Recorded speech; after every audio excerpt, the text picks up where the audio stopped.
Hello everyone, welcome to this supplemental video I'm quickly creating to just show Docker Desktop. I do have it on my local box. This is my home development machine that I do a lot of just home development stuff on for demos and such, and it's not part of an organization or anything like that. So I just wanted to show you what it might look like if you're using Docker Desktop in case you went that route or if that's what you are supposed to use. Clearly, I want to point out I don't have Hyper-V. And let's see if I can do this. I don't have Hyper-V and I don't have the hypervisor platform enabled. Obviously, I also mentioned this in the tutorial, but I forgot to mention this in the last video. Don't turn on containers. That's completely worthless, so don't turn this on ever. And then ultimately, I don't have that enabled either. So I do have virtual machine platform enabled, but the Hyper-V and the Windows hypervisor platform are not enabled. So I have not installed Docker. If I say sudo docker image ls here, it only is working now because I have Docker Desktop up and running. If I actually turn off Docker Desktop, it wouldn't show anything. So let's go ahead and close Docker Desktop here just real quick to prove that. So I'm going to quit Docker Desktop. You can't see me doing that. Obviously, it's not on your screen. But if I try to run this now, same command I just ran, we'll see that it's going to be like, I don't know what to do with that. Sudo docker command not found. So I don't have Docker installed on the Linux distribution on this machine. So there's a big difference between the two. In order for me to use Docker in this case, I have to have Docker Desktop working.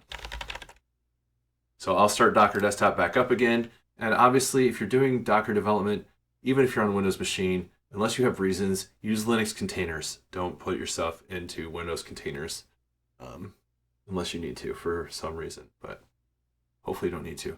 The nice thing about Docker Desktop, it's really nice because I can easily quickly have images here. So I have this image for simple .NET Web 7 app, and I can go ahead and run it, and I can turn on the ports if I want. So let's do 80, 81 there, mapping to 80, and let's go ahead and run that. I don't need any environment variables, I don't think.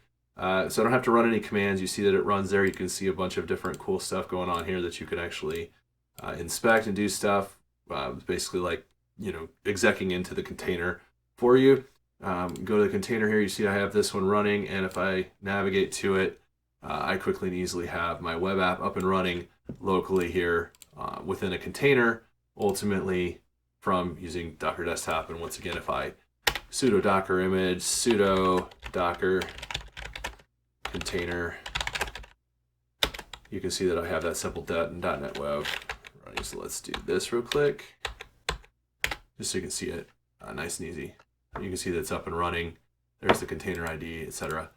So it does work. It's not as clean, in my personal opinion, as having Docker actually installed on the Linux box, because now I have to have Docker Desktop in order for things to work. And again, that might cause some licensing issues if I was actually doing this in a production environment for a big company. Hey everyone, I wanted to actually record a quick update that I decided to do after recording the last thing. So I'm on my other dev box and I'm running it locally here in a RDP session, so you can see that I don't have Docker install or Docker Desktop running.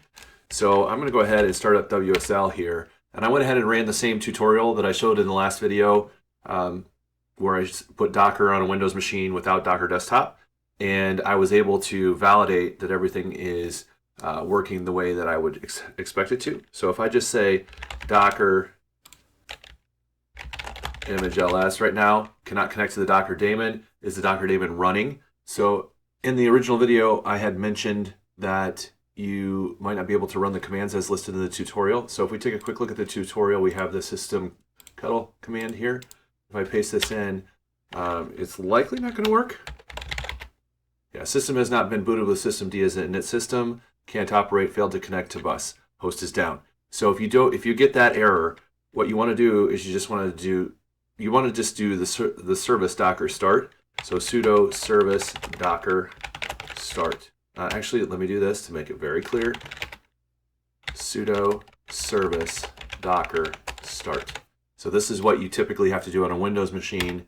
In that case, it says starting Docker. Now if I run my command to show my images, you can see that they're there. Docker container ps-a. Obviously, I've never done anything on this machine yet because I just did this to prove that I don't need to have those hypervisor things enabled on my local machine, and I can actually get Docker running without Docker Desktop. So Docker Desktop is not running. What's interesting is it's a completely separate instance than what was running in Docker Desktop because I don't have any of my images or containers. So just keep that in mind. And then obviously if we just want to complete this cycle here, I already added my user so that I don't have to type sudo on Docker. I think that's fantastic. And then let's just grab this command here to get the run hello world and prove out that it works. Everything works exactly like we would expect. We can see there's where the container executed, and we can see that we have the image as well.